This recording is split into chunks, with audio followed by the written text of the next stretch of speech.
맥주 감사 주일입니다. 맥주절은 성경에서는 이스라엘의 3대 절기로 꼽히는 큰 절기 중에 하나이고요. 이 맥주절을 지키라고 하신 하나님의 명령을 보면 맥주절을 지키라. 이는 네가 수고하여 밭에 뿌린 것에 첫 열매를 거둠이니 이렇게 되어 있습니다. 그래서 맥주절의 의미는 첫 열매를 거둠에 대한 감사. 근데 그 첫 열매가 보리였어요. 그렇기 때문에 맥주절이 된 겁니다. 그러니까 보리를 추수하는 함에 있어서 감사하는 절기. 그래서 맥주절이 된 겁니다. 그 어느 분이 이렇게 헌금 보내시면서 맥주 감사주일 이렇게 했던데 맥주가 아니고 맥추예요. 우리 한국 교회도 비슷하죠. 우리도 농사 짓는 게 비슷해서 추울 때 이제 배고플 때 그때 이제 씨앗을 뿌리면 6월 달에 보리 추수하고요. 그리고 날 풀려 가지고서 모내기 하면 가을에 추수하고 그래서 6월 달에 보리 추수할 때 절기하고 맞춰서 우리나라 교회도 자연스럽게 맥주 감사 주일을 지켰었고 지금은 이제 도시화돼서 우리가 농사를 여기서는 짓지는 않지만 이 맥주 감사 주일이라는 것이 첫 열매를 주신 것도 감사하고 그것이 또 공교롭게도 한 해의 딱 중간 절반에 있기 때문에 현대 교회에서는 한 해의 절반을 지켜주심에 감사하고 앞으로도 지켜주실 것에 감사하고 미리 감사하고 이래서 하나님의 은혜를 기억하는 절기로 지키고 있고 사실 맥주절 속에도 영적인 또 숨은 의미도 있습니다. 첫 열매를 거둠에 대한 감사라고 말씀드렸죠. 그리스도께서 죽으셨다가 다시 살아나셔서 잠자는 자들의 뭐가 됩니까? 첫 열매가 되신다. 그래서 맥주절을 지나면서 지금까지 지내온 것 주님의 크신 은혜라 그리고 또 앞으로도 돌봐주실 줄로 믿습니다. 이것도 있고요. 또 우리들에게 첫 열매가 되셔서 우리를 위해 죽으시고 다시 사신 그 주님의 은혜가 감사하고 앞으로도 더 예수님 사랑하면서 살겠습니다. 결심하는 절기이기도 하고 이제 그런 좋은 절기라는 겁니다. 오늘 요한 사도가 전해주는 세례 요한, 그러니까 요한이 두 번이나 나오고 그렇습니다. 말씀드렸듯이 요한복음을 기록한 사람은 사도 요한이고요. 지금 이제 6절부터 오늘 본문의 말씀에 나온 사람은 세례 요한. 예수님보다 6개월 먼저 태어났고 그리고 예수님의 사촌지간이며 또 예수님이 어떤 분이시라는 것을 미리 알고 그분이 오신다라고 마치 대감마님 행차하신다라고 앞에서 이렇게 소리 지르면서 길트는 사람 있죠. 그 역할을 했던 세례 요한에 대해서 오늘 말씀을 읽었는데 이 말씀 속에서 주님이 주시는 이 맥주 감사주일에 우리가 같이 나눌 만한 은혜가 있습니다. 그 은혜를 우리 모두가 함께 받을 수 있기를 원합니다. 하나님께로부터 보내심을 받은 사람이 있는데 그 이름이 요한이다. 그래서 6절에 나와 있습니다. 근데 그 사람이 왜 보내심을 받았냐면 증언하러 왔대요. 증인이래요, 증인. 그래서 뭘 증언하러 왔냐면 7절 보니 빛에 대해서 증언하러 왔다는 겁니다. 우리가 지난주에 로고스 말씀 들었죠. 로고스 말씀 들었고 그분은 빛이시다. 그 빛이 누구냐? 하나님이신 예수 그리스도. 그분이 진리이고 빛이시다. 이 말씀을 했는데 요한이 그 빛에 대해서 자기가 증인이 되려고 왔다는 겁니다. 이 세상에 보내었고 그래서 모든 사람이 우리 같은 사람들이 요한 때문에 이분이 진짜 빛이에요. 참 빛이에요. 라고 증언한 요한의 증언으로 인해서 많은 사람들이 주님을 알게 만들려고 그렇게 하라고 하나님께서 요한을 이 땅에 보내어 주셨다. 그래서 예수님은 참 빛이다. 참 진리다. 이것을 요한이 증언을 하러 왔다는 겁니다. 참 빛이 있으면 가짜 빛도 있겠지요. 예, 그렇죠. 가짜 기름이 있으니까 참 기름이 있는 거 아니겠습니까? 그래서 진짜 참기름, 그런 것들이 있듯이 참 빛이 있으면 가짜 빛이 있다는 거예요. 예수님이 빛이라는 게 좋은 게 뭐냐면, 거듭 강조합니다만 이 빛이라는 것이 우리가 인생을 살아가면서 이 빛이라는 것이 굉장히 중요하죠. 하나님께서 세상을 아름답게 만드셨습니다. 진짜 아름답죠. 세상 너무 아름답습니다. 그 아름다운 세상이 빛이 있을 때 아름다운 겁니다. 우리가 시력을 잃거나 아니면은 캄캄한 밤이 되어버리면 그 아름다움은 공포가 되기도 합니다. 하나님께서 우리에게 쓰라고 주신 거, 누리라고 주신 거, 자녀도 있죠. 그리고 물질도 있죠. 건강도 있고, 아니면 세상의 모든 섭리들이 있죠. 그런 모든 것들이 빛이 딱 꺼져버리는 순간 공포가 된다고요. 낮에는 그렇게 참 천국 같고 싱그러웠던 이 산이 불 꺼지면 귀신 나온다고 도망다니는 그런 곳이 되지 않습니까? 그런 것처럼. 그래서 죄가 이 세상에 들어옴으로 말미암아 하나님께서 우리에게 축복으로 주신 것들로 인해 우리가 고통받고 모르니까 마음껏 하나님의 영광을 위해서 세상에서 진짜 소신껏 한번 살아보려고 해도 무서우니까 자빠질까 봐 더듬더듬 하다가 인생 꽃도 못 펴보고 사라지게 되고 오만 가지. 결국에는 어떻게 됩니까? 그렇게 하나님이 주신 저 아름다운 삶 속에서 상처 입고 방황하다가 결국 절벽에 떨어져 죽고 지옥 간다는 거죠. 그게 인생이 되어버려. 그러니까 예수님이 빛으로 왔다는 말씀이 뭡니까? 어두운 밤에 누가 횃불을 들고 있으면 얼마나 좋아요. 다 보이고. 그런데 횃불 정도가 아니에요. 그건 가짜 빛이에요. 횃불은 금방 꺼지고 멀리 볼 수도 없죠. 하지만 태양빛은 어떻습니까? 모든 것들을 다 볼 수 있게 그렇게 비치죠. 예수님이 바로 그런 불이라는 거예요. 세상에 가짜 불들이 있었죠. 나를 따르면 구원을 얻는다. 나를 따르면 행복해진다라고 말하는 사람들이 많이 있습니다. 여러분, 보이스피싱 하는 사람들한테 돈 보내는 이유가 뭐예요? 내가 그 사람 도와주려고 돈 보내는 거 아니에요. 내 돈을 지키려고 그 자기한테 맡기라고 그래서 거기다가 맡긴 거죠. 그게 뭡니까? 너는 위험에 빠졌어. 그런데 내가 빛이야. 내 말을 들으면 너는 그 위험에서 벗어날 수 있어. 그러니까 돈을 이 계좌로 옮겨놔야 돼. 그거 아니에요. 세상에 그런 유사한 빛들이 굉장히 많습니다. 너는 이 학교에 들어가면 넌 영원히 행복할 거야. 그러니까 친구고 뭐고 신앙이고 뭐고 다 버리고 무조건 이 학교에 들어가야 돼. 너는 이 직장, 너는 이 사람, 너는 네 자식이 이거 되면 영원히 행복할 거야. 아니에요. 다 가짜 빛이에요. 그런 거에 발등 찐 사람이 얼마나 많습니까? 그런데 우리 주님께서 주시는 그 빛은 그거하고는 차원이 다르다는 거죠. 예수 믿으면 복 받는다. 아멘이죠. 근데 왜 복을 받나요? 안 받을 수가 없어. 남들은 다 깜깜한 집에서 사는데 혼자 불 켜고 살아요. 그럼 그의 삶의 질이 다를 수밖에 없고, 남들은 어두운 곳에서 간신히 헤드라이트 같은 거, 촛불 같은 거 들고서 길 찾아가는데 우린 태양빛이 내려지는 걸로 다녀요. 삶이 같을 수가 없지요. 그래서 복 받는 거예요. 할렐루야.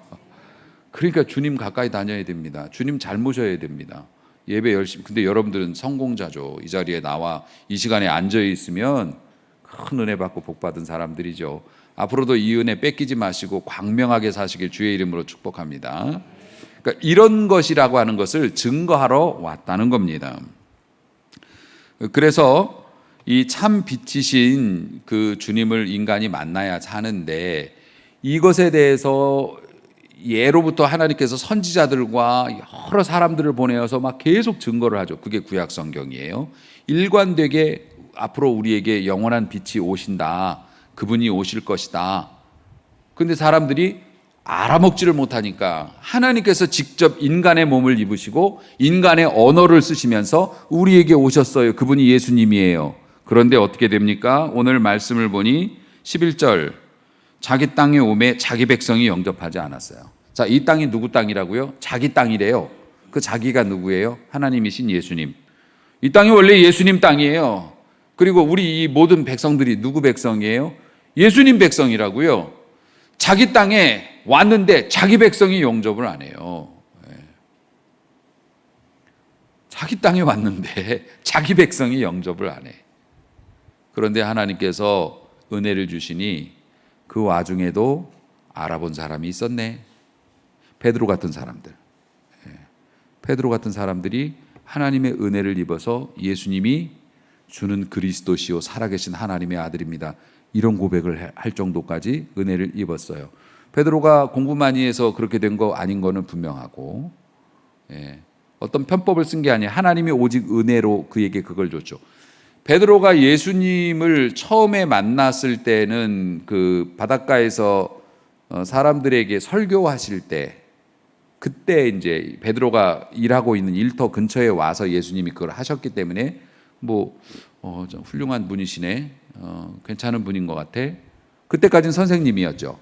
그런데 뜬금없이 예수님께서 네 배를 좀 빌려 탄 다음에 그 다음에 저쪽에 가서 그물을 좀 다시 던져보면 어떨까? 퇴근해서 장비 정리하고 있는데, 집에 가 자야지 내일 또 일하는데, 그래서 지금 가봐야 아무 의미가 없는데, 내가 어부고 이분은 목수인데, 목수가 어부한테 고기 잡는 거 가르친다. 그런데 왠지 그러고 싶은 마음이 들었어요. 이게 은혜거든요. 하나님께서 그런 은혜를 주셨어요. 왠지 교회 가보고 싶고, 왠지 목사님의 말씀이 믿어지고, 성경 말씀이 나에게 하시는 말씀 같고, 그래서 베드로도 그렇게 해서 가봤어요. 물고기 잡았어요. 물고기가 엄청나게 잡혔습니다. 그리고 나서 베드로가 예수님한테 던진 말이 뭡니까? 와, 저랑 동업하시죠. 5대5. 누가 5 할까요? 저랑 동업하시죠. 앞으로 우리 같이 하면은 주님도 나도 다른 사람 모아가지고 어군 탐지기예요. 찍어만 주시면 제가 가서 기업적으로 그물을 던져가지고 아주 그냥 한번, 우리 같으면 그럴 법 하잖아요. 그런 신통력이 있으시면 우리 같이 물고기 회사를 차리면 좋겠습니다. 그런데 베드로가 무슨 얘기합니까? 나를 떠나소서. 떠나재요. 가래요, 예수님더러. 그러면서 왜 가라고 그러냐면 나는 죄인이로소이다 이랬습니다. 그분이 범상치 않은 분인 줄은 알았지만 하나님이신 줄은 모르는 거죠. 그런데 그의 영이 그분을 알아보고 나니 그 하나님의 거룩하심에 비해서 나는 쓰레기야, 쓰레기. 그러니까 지금 고기 잡는 게 문제가 아니에요. 그래서 저는 주님과는 격이 맞지 않는 사람입니다. 저 같은 사람 신경 쓰지 마시고 그냥 가셔서 훌륭한 일 하시면 좋겠습니다. 너무 두려움에 그런 고백이 나왔어요. 여러분, 예수 믿으면 물고기 잘 잡히나요? 잘 잡히죠? 왜냐하면 주님이 인도해 주시니까 사업 잘할 수 있죠. 근데 여러분, 예수님 진짜 믿는 사람은 물고기가 안 잡혀도 예수님 따라갑니다. 사랑합니다. 예수님이 물고기를 많이 잡아주시는 분이기 때문에 예수님을 좋아하는 게 아니에요. 하나님을 좋아하는 게 아니에요. 우리 믿는 사람들 진짜 믿으면 어떻게 됩니까? 물고기가 있든 없든 밥을 굶든 없든 그분이 하나님이시고 하나님이 우리 아버지 되시기 때문에 우리는 그분을 떠날 수 없는 거죠. 그러니까 처음에는 물고기 잡으려고 예수님을 믿을 수는 있어요. 하지만 진짜 믿음이 들어가면 그거하고는 상관없어요. 가난도, 고난도, 고통도 다 주님의 은혜 아래서 우리가 감당할 수 있는 것으로 바뀌고, 그거 감당하면서도 기쁨을 잃지 않아요. 왜냐하면 우리는 빛의 자녀라서 몇 수 앞을 내다볼 수 있거든요. 영으로. 설명은 안 되지만 알고는 있어요. 우린 잘 될 거라는 거. 할렐루야.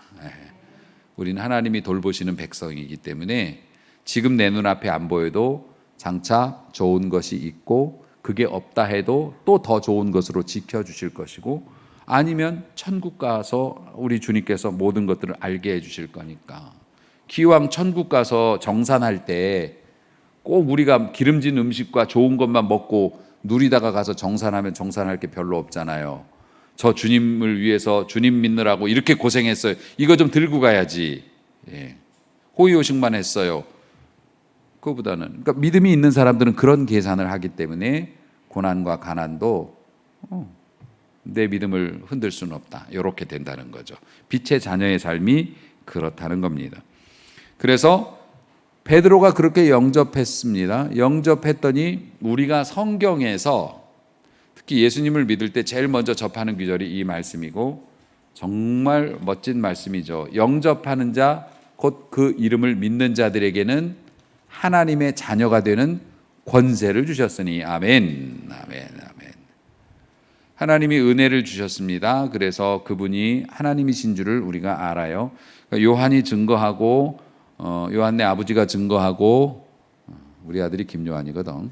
그러니까 요한네 아버지가 증거하고 또 성경이 증거하고 이런 것들을 우리가 하나님의 은혜 때문에 이걸 진실로 받아들였습니다. 그러니까 사도 요한도 세례 요한이 증거하는 이 빛을 사람들이 받아들였어요. 그럼 어떻게 됩니까? 권세 있는 자가 되었습니다. 하나님의 자녀가 되는 권세를 주셨어요. 두 가지 설명입니다. 하나는 하나님의 자녀가 될 수 있는 특권을 주셨다.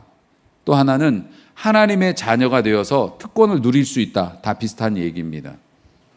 여러분, 그 권세라고 하는 것이 그 법적인 지위를 의미하고 특권을 의미합니다.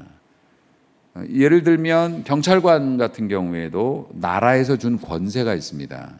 악한 자를 징벌하고 그를 무력으로 제압할 수 있는 허가 맡은 거죠. 그래서 일반인들은 갖고 다닐 수 없는 무기 같은 것도 가지고 다니고 법을 집행합니다. 판사나 검사들도 나라에서 법으로 정해준 그 권세가 있어서 감옥 가. 너는 5년 동안 나오지 마. 넌 10년 동안 나오지 마. 그럼 그게 이루어집니다. 이게 뭡니까? 그 사람이 힘이 세서, 그 사람이 무슨 뭐가 있어서? 아니요. 나라에서 그에게 준 권세입니다. 우리도 권세가 있습니다. 하나님의 자녀로서 자녀가 되는 권세도 있고, 너는 하나님의 자녀야, 이런 권세도 있고, 하나님의 자녀가 되어서 누리는 권세가 있습니다. 예나 지금이나 떨어지지 않는 소재가 뭐냐면은 그 재벌 회장의 무슨 아들이 회사에서 뭐 일을 하다가 젊은 또 예쁜 여자 주인공이 막 바닥에서 막 이렇게 고생하는 사람하고 또 눈이 맞아가지고 그런 드라마는 계속해 영원한 소재죠. 모두가 꿈꾸는 그런 거죠. 그러면은 그 재벌 회장의 아들이 막 이렇게 하라 그러면 사람들이 이렇게 다 하고, 저렇게 하라면 저렇게 하고, 신분을 밝히면 막 쩔쩔매고 막, 그런 이유가 뭡니까? 그 사람이 무서워서, 그 사람이 힘이 세서, 그 사람이 무슨 뭐, 아니요. 그 아버지의 자녀라는 그 권세 때문이에요. 아버지가 그런 사람이에요. 그래서 그래요. 그리고 그 사람하고 사랑에 빠졌어요. 그래, 그 사람이 내가 이 사람을 사랑합니다라고 얘기하면 그 사람 건드려요, 못 건드려요? 딴 사람이 못 건드려요. 전에는 막 구박하던 상사도 알고 나서는 막 우린 그걸 보면서 막 은혜 받아. 이미 결혼했는데 막 은혜 받아. 막 그렇게 돼요. 그게 뭡니까? 똑같은 사람이에요. 근데 관계만 바뀐 거예요. 직원과 뭐 위에 본부장님 많이 하더라고요. 무슨 본부인지 모르겠어. 근데 어쨌든 그 본부에 있는 본부장이래. 예. 그 본부장님하고 좋은 개인적인 관계라는 것이 탁 드러나면 대접이 달라져요. 이게 권세입니다. 우리가 하나님의 자녀가 됐고 은혜로 자녀가 됐죠. 그리고 하나님의 자녀의 권세를 갖게 되었어요. 심지어는 우리가 복을 빌면 그 사람이 복을 받고 우리가 저주하면 그 사람이 저주를 받는답니다. 하나님의 자녀의 권세예요. 네. 그러니까 여러분, 여러분의 저주권은 쓰지 마시고 축복권을 많이 쓰시기를 주의 이름으로 축복합니다. 지나가는 말로라도 저주하는 말 하면 안 돼. 특히 자식들한테 어디가 뭐 이런 얘기 하시면 안 돼요. 예. 좋은 말로 항상 축복권을 잘 사용하세요. 왜냐하면 우리는 권세가 있기 때문에 그렇습니다. 그런데 이런 권세가 13절 이거 중요합니다. 혈통으로 나지 않았어요. 육정으로도 된 게 아니에요. 사람의 뜻으로도 아니에요. 혈통으로는 뭐냐면 순혈주의, 유대인. 우리가 유대인이라서 하나님 자녀된 거 아니라고요. 또 육정이라는 게 뭐냐면 육신의 감정을 육정이라고 썼어요. 여기 그렇게 표현했습니다. 육신의 감정. 그래, 결심했어. 내가 하나님 믿어야지 이래가지고서 믿은 게 아니라는 거예요. 하나님 자녀된 게 아니에요. 우리의 결심으로 된 거 아니에요. 그리고 사람의 뜻으로도 나지 아니었어요. 이런 구원은 하나님의 자녀가 되는 일은 사람의 뜻으로 된 게 아니다. 이 말씀은 뭐냐면은 나를 믿으면, 그러니까 제가 갑자기 예수님 딱 띄고 당신들이 이 김 목사를 믿고 따르면은 구원을 받을 수 있어. 그런 이단들 많이 있죠. 교주라고 합니다. 그래서 내 말을 잘 들으면은 당신들은 영원히 행복해질 수 있고 천국 갈 수 있어. 이런 이단들이 항상 많이 있었습니다. 아니면은 성모 마리아한테 잘 보이면 뭐 천국 갈 수 있어, 뭐 좋은 축복 받을 수 있어, 뭐 그런 얘기 합니다. 또 세상에 구원을 준다고 말하는 많은 사람들이 있습니다. 그래서 나한테 얼마 투자하면 너는 영원히 돈으로 인해 걱정하지 않고 행복하게 살 거야. 그렇게 꼬드기는 사람들도 있습니다. 그런데 그게 아니라는 거예요. 다시 말해서 남편이나 아니면 뭐 성직자나 또 위대한 사람의 이름으로 구원받는 게 아니요. 우리가 그걸로 하나님의 자녀가 된 게 아니라는 거예요. 사람으로 된 것 아니에요. 그래서 에스겔 14장 20절에 이런 말씀이 있습니다. 비록 노아, 다니엘, 욥 유명하죠. 믿음 좋은 걸로. 노아는 단독 구원 받았어요. 온 세상 사람들이 다 멸망할 때 혼자 구원 받았습니다. 이 정도 믿으면 돼야죠. 120년 동안 산꼭대기에다가 거대한 그걸 지어가지고서 지금도 저 속초 저기 가면은 크루즈 리조트 그거 있잖아요. 산꼭대기에 지은 거. 지금도 산 위에다 배 지으면 이상하다고 해서 명물이 되는데 옛날 그런 거를 지었습니다. 다니엘은 어떻습니까? 타국에 가가지고서 사자굴에 들어가면서도 믿음을 버리지 않고 하나님 앞에 기도함으로 대반전의 역사를 일으켰습니다. 몇 대의 임금을 섬기면서도 정치적인 입지를 잃지 아니하고 그렇게 살았던 위대한 믿음의 사람입니다. 욥은 말할 것도 없죠. 욥기가 그 사람 얘기입니다. 그 긴 얘기가. 이런 사람들도 나의 삶을 두고 맹세하노니 그들은 자녀도 건지지 못하고 자기 의로 자기 생명만 건지. 그 사람들도 믿음으로 지만 구원받았다. 욥 때문에 욥의 자녀가 구원받을 수 없고 다니엘 때문에 아버지가 훌륭한 믿음을 가졌기 때문에 아들이 자동 구원이라는 건 있을 수 없다는 거예요. 자기 믿음으로 자기만 구원받은 거다. 사람으로 구원받는 거 아니다. 오직 은혜로 하나님께서 구원을 주시는 거지. 그러니까 이렇게 하나님의 자녀가 되는 권세는 유대인이기 때문에, 나는 교인이기 때문에 그게 아니라는 거죠. 그리고 내가 해야지 이래 결심해서 된 것도 아니고 어떤 유명한 사람을 따랐기 때문에 된 것도 아니에요. 오직 뭡니까? 하나님의 은혜로 되어진 것이다. 이것을 세례 요한이 증거하고 있다는 겁니다. 사랑하는 성도 여러분, 그리고 말씀이 육신이 됐어요. 그래서 우리 가운데 거하셨어요. 지금 예수님 얘기하고 있어요. 그런데 우리가 그의 영광을 보니 아버지의 독생자의 영광이요, 하나님의 아들 같았다. 그분이 하시는 말씀이나 하시는 일들을 보면 과연 하나님의 아들답다. 그 영광스러움이 그에게 있었고 은혜와 진리가 충만했다. 진리는 진실이에요. 진실. 그러니까 진리를 따라가면 속았네? 이건 없죠. 진리니까. 그 진리가 충만해. 주를 따르는 자는 뒤에 가고 속았네? 이럴 일이 없지요. 괜히 왔네? 이럴 일이 없습니다. 그리고 은혜가 충만했다. 이 오늘의 말씀의 주제예요. 은혜. 은혜는 뭐라고 그랬습니까? 선물이라고 말씀드렸습니다. 선물은 뭡니까? 내가 대가 받을 자격도 없고 대가를 지불할 능력도 없는데 그냥 준 거예요. 그게 선물입니다. 그 선물. 그런데 여러분 가만히 생각을 해보면 집사님 은혜 많이 받으세요. 그렇게 얘기를 우리가 해줘요. 요거를 립 서비스라고 얘기합니다. 덕담이죠. 은혜 많이 받으세요. 은혜 많이 받으시기 바랍니다. 예. 진짜 은혜는 뭡니까? 이 사람이 잘 됐으면 좋겠어. 그러면 내가 잘 되게 실제로 뭔가를 해줘야 은혜죠. 그렇죠? 예. 뭐 성경에도 그런 얘기가 나옵니다만 형제 사랑에 관해서 설명하면서 어떤 형제가 추워요. 어떤 형제가 배고파해요. 그럼 우리가 어디 가서 몸 좀 녹이시고 좀 드세요. 그건 은혜라고 말하지 않아요. 오히려 욕을 먹죠. 그 사람이 왜 추울까? 할 곳이 없어서 추워. 그 사람이 왜 배고플까? 누가 밥 사 먹을 줄 몰라서 그래. 돈이 없어서 못 사 먹어서 배가 고픈 거야. 그러면 도와줘야지. 어디 가서 몸 좀 녹이세요. 가서 맛있는 거 좀 드시고 기운 차리세요. 그건 형제를 사랑하는 게 아니요. 형제의 필요를 채워줘야지. 그 사람이 갚을 수 없어도 내가 그 형제를 위해서 안식처를 제공하고 그에게 먹을 것을 주면 그게 은혜입니다. 우리 주님에게 은혜가 충만했다. 주님의 은혜가 충만했다. 독생자의 영광과 은혜가 충만했다는 건 하나님께서 우리를 구원시켜 주셨을 뿐만 아니라 우리에게 실제적인 능력을 가지고 역사를 하셨다. 그것이 뭐예요? 지금까지 지내온 것 주의 크신 은혜라. 아멘. 아멘. 올 상반기 지내온 거 주님의 크신 은혜지요. 아니요. 우리 지금까지 살아온 게 주님의 크신 은혜지요.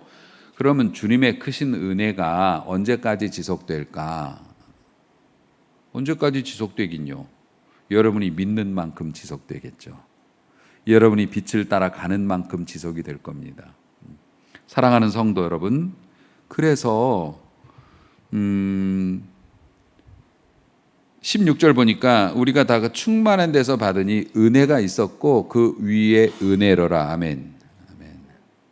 그러니까 여러분, 지금까지 지내온 것도 주님의 크신 은혜인데 우리 주님께서 영적으로는 그 은혜를 힘입어 예수님을 하나님의 아들로 알고 하나님으로 알고 영접한 사람들, 그 사람들은 하나님의 자녀가 되는 권세를 줬어요. 그 얘기는 은혜를 입은 거잖아요. 자기들이 믿음을 가진 게 은혜를 입은 거고, 은혜를 입었기 때문에 믿을 수 있었고, 그랬더니 하나님의 자녀가 되는 권세를 또 거기다 덧입혀 주셨어요. 네. 믿는 은혜도 주셔. 그래가지고서 믿었더니 그 위에다 하나님의 자녀의 권세를 주셨어요. 은혜 위에 은혜를 포개한 겁니다. 오늘 우리 살아가는 사람들도 마찬가지예요. 여러분이 하나님을 알고 믿은 것도 하나님의 은혜지요. 하나님의 은혜로 이렇게 믿고 살아가는 여러분들을 그냥 버려두시지 않는다. 그리고 앞으로도 챙겨주실 것이다. 아멘. 이것이 은혜 위에 은혜를 더함이라. 믿는 사람은 은혜 위에 은혜가 더해지면 어떻게 되냐면 내 잔이 넘치나이다가 됩니다. 사실 사람이 누군가를 도와주거나 기부를 하거나 아니면 헌금을 하거나 봉사를 하거나 이런 거 대개 99%의 사람은 사실 우리가 좀 여유가 있어야 헌금도 좀 이렇게 할 수 있는 거고 또 건강도 있고 좀 형편도 있고 시간도 좀 있어야 봉사도 마음 편하게 이렇게 할 수 있는 거지. 진짜 막 빚에 찌들리거나 아니면은 막 정신 복잡하고 사는 게 진짜 고단하고 지옥 같은 삶을 사는 사람이 어찌 나와서 봉사하고 헌신하고 그럴 수 있겠어요. 예배드리기도 힘들죠. 사실 우리가 하나님 앞에 귀하게 쓰임 받으려면 우린 연약하니까 좀 넘쳐야 됩니다. 근데 문제는 넘치면서도 안 하는 분들이 있기 때문에 이제 문제긴 하는데 여러분은 넘쳐요, 안 넘쳐요? 본인이 넘친다고 생각하는 사람은 거의 없을 거예요. 네. 넘친다고 생각하는 사람은 거의 없을 겁니다. 근데 은혜의 눈이 열리면 열릴수록 넘친다는 걸 알게 됩니다. 알게 됩니다. 그러니까 여러분, 자기가 넘치지 않아서 이건 좀 위험한 발언인데 내가 넘치지 않아서 못하는 건 하나님이 전혀 책임도 묻지 않고 꾸짖지도 않고 오히려 긍휼히 여기십니다. 여러분이 예배를 못 나오든가 헌금을 못 하든가 봉사를 못 하는 거 여러분이 넘치지 못하고 늘 뭔가 좀 결핍돼서 그러는 거면 하나님께서 신경도 안 쓰시고 오히려 더 귀히 여기십니다. 이제 본인이 넘치는데 그걸 그냥 쏟아버리면 귀한 데다 나누지 않고 그냥 흘려버리면 그건 하나님께 책망을 받겠죠. 지옥 가는 거 아닙니다. 그거는 지옥 가는 건 아닌데 본인이 좀 부끄럽게 되겠죠. 하나님께서 또 그것 때문에 뭐 징계도 좀 하실 수도 있는 거고 위험한 발언이라고 그랬어요. 예. 그럴 수 있어요. 근데 그러려니 뭐 할 수 있습니다. 근데 여러분 은혜 위에 은혜는 넘치는 것을 의미합니다. 그러니까 내 잔이 완전히 바닥이 나기 전에도 더 채워주셔요. 그래서 넘쳐요. 그 넘치는 사람들이 어떤 걸 할 수 있습니까? 뭔가 의미 있는 일들을 할 수 있어요. 다른 사람을 위해 내 삶의 일부를 떼어줄 수 있는 거.